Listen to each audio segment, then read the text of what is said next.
제가 신학교 처음 들어가니까 제일 좋은 것 중에 하나가, 좋은 게 참 많은데 제일 좋은 것 중에 하나가 한 주일에 그 예배를 그때는 4번씩 드렸는데, 화수목금 4번씩 드렸는데, 신학교에 앉아만 있어도 예배 시간이 탁 되면은 우리가 평소에 존경하고 보고 싶고 설교 들어보고 싶었던 목사님들이 계속 와서 설교를 하세요.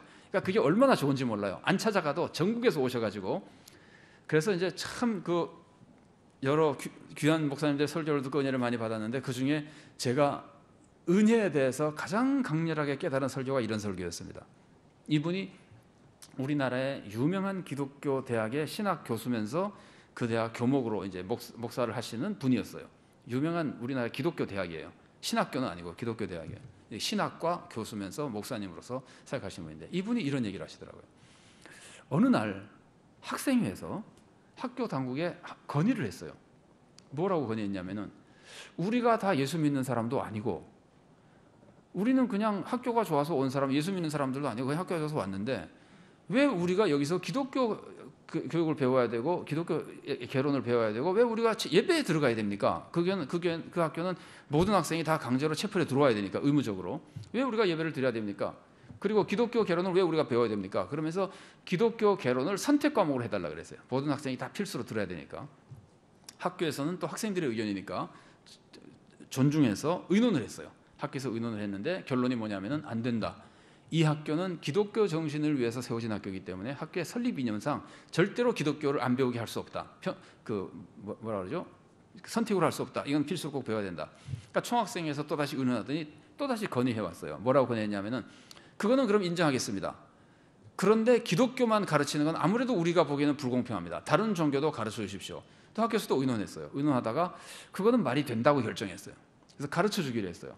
다른 종교를 가르치는데 학교에서는 어떻게 했냐면은, 기독교를 배우고 학교에서 교수 정도 할 사람들이면은 아무래도 그 종교에 대해서 그나마 여러 가지 공부를 한 사람들이니까 우리가 다른 종교인을 해서 할 수도 있으나 우리가 공부해서 가르치자. 그래가지고는 여러 목사님들이 종교를 하나씩 맡아가지고 공부해서 가르치기로 했어요.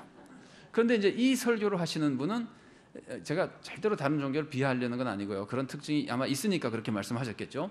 이분은 어떤 종교를 가르치기로 했냐면 불교를 가르치기로 했어요. 그런데 여러분, 그런 것이 있습니다. 공부를 해본 사람은 다른 공부도 제대로 잘합니다.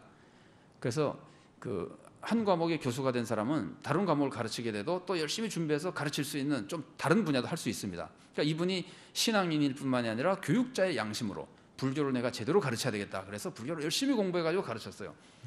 아무리 공부해서 가르쳐도 자기가 가르치는 게 마음에 안 들어요. 그래서 이제 뭐 신학자이기도 하고 그러니까 종교인들도 여러 사람, 교제하는 사람들이 있고 그래서 잘 아는 스님을 찾아갔어요. 그래서 스님 보고, 스님, 제가 여차여차해서 학생들에게 불교를 가르치는데 내가 정말 학자로서 웬만큼 공부하고 알고 가르치는데도 불구하고 아무래도 불교를 내가 제대로 가르치고 싶은데 제대로 가르치지 않는 것 같습니다. 어떻게 하면 잘 가르칠 수 있을까요? 그랬더니 스님이 이렇게 말씀하셨어요. 목사님도 종교인이니까 아시겠지만 종교라는 게 공부해서 되는 겁니까? 살아봐야지. 그럼 이제 목사님이 살아봐야 된다니까 어떡합니까? 가르쳐야 되고. 이제 뭐 불교 신자가 되지는 못하지만 살아봤어요. 그러니까 방학 때가 되면, 대학은 방학을 오래 잡으면 뭐 2달 이상 하잖아요. 방학 때면 거의 3달 가까이를 절에 들어가서 사는 거예요.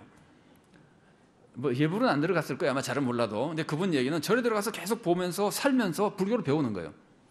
그러고 가르치고 또 방학 때가 되면 하고, 그것도 모자라서 토요일만 되면은 우리 서울 어디 중심가에 있는 유명한 절에서 하는 불교 청년들 불경 공부라 그래야 될지, 그 공부한 데를 또 갔어요.